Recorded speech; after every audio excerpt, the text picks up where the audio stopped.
നിങ്ങളുടെ favourite shows ഇനി ഒരിക്കലും മിസ്സാവില്ല. ഇപ്പോൾ C5 കാണും നിങ്ങളുടെ ഫേവറേറ്റ് ഷോ തികച്ചും സൗജന്യമായി. തൃപ്പങ്ങോട്ട് വാസുദേവൻ അദ്ദേഹത്തിന്റെ മരണം വരുന്ന വഴിയാണ് അറിഞ്ഞത്. ഈ ദേശം വിട്ടൊരു തീർത്ഥാടനം, അത് കഴിഞ്ഞുള്ള വരവ്. വാസുദേവൻ അദ്ദേഹം ഉടവാളെടുത്ത് വീശി ദേവിയെ വന്ദിക്കുന്നൊരു അത്ഭുത കാഴ്ചയുണ്ട്. അതിന് സാക്ഷ്യം വഹിക്കാനുള്ള ആഗ്രഹമുണ്ടായിരുന്നു. അത് നടന്നില്ല. ഒക്കെ വിധിയാണ് ഈശ്വരിയമ്മേ. സംഭവിച്ചു കഴിഞ്ഞ് പറഞ്ഞാലും കരഞ്ഞാലും പോയാള് തിരിച്ചു വരില്ലല്ലോ. ഇനി കുട്ടികളുടെ കാര്യമാണ്, അതിൽ മാത്രമാണ് എന്റെ ശ്രദ്ധ മുഴുവൻ. കുട്ടികൾ മാത്രമല്ലല്ലോ, ഇനിയും പിറക്കാനുള്ള ഒരു ജന്മം കൂടിയില്ലേ നിനക്ക്?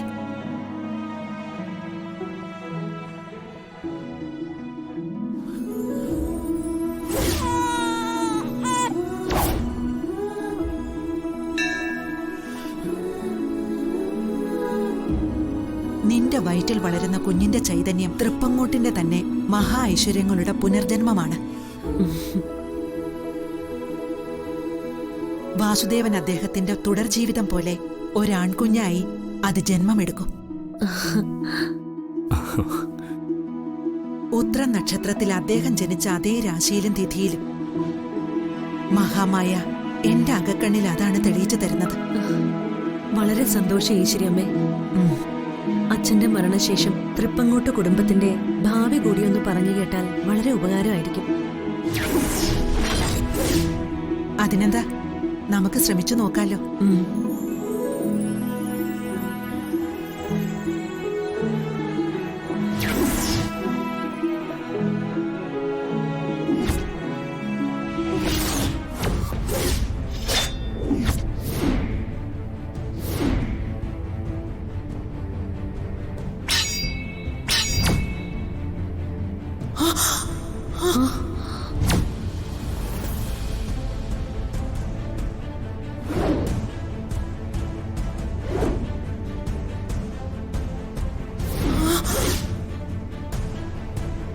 എന്തു പറ്റി ഈശ്വരിയമ്മേ? അയാള് ഈ സ്ത്രീ ഞങ്ങളെക്കുറിച്ച് ഞങ്ങളുടെ ഉദ്ദേശങ്ങളെക്കുറിച്ച് മനസ്സിലാക്കിയെന്ന് തോന്നുന്നു. ഇപ്പോഴേ ശക്തമായ മുന്നറിയിപ്പ് കൊടുത്താലേ അവരുടെ പ്രവചനങ്ങളെ തടയാൻ പറ്റൂ.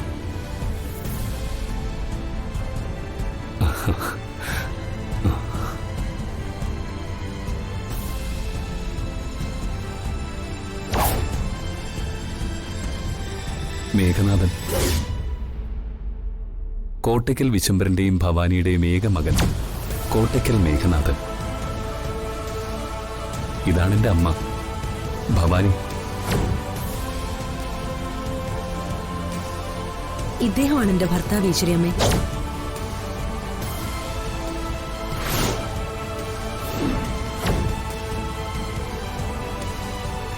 വിവാഹസമയത്ത് ഇവിടെ ഇല്ലാതിരുന്നതുകൊണ്ട് ഈശ്വരിയമ്മയ്ക്ക് പരിചയമില്ലാത്തതാ. സുഭദ്രയുടെ ഭർത്താവോ? അങ്ങനെയാണെങ്കിൽ ഞാനൊന്നും ഇവിടെ പറഞ്ഞുകൂടാ. പ്രത്യേകിച്ചും ഗർഭിണിയായ സുഭദ്രയ്ക്ക് അത് ആഘാതം ഉണ്ടാക്കിയുള്ളൂ. ഈശ്വരിയമ്മ എന്താ ഒന്നും മിണ്ടാത്തത്?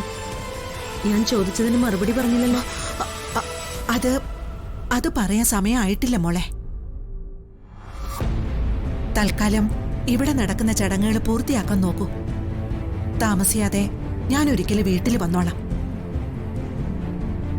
നിന്നെ മാത്രമായിട്ട് കാണാൻ. ഡൗൺലോഡ് ചെയ്യൂ C5 ആപ്പ്. കാണൂ എല്ലാ എപ്പിസോഡുകളും സൗജന്യമായി.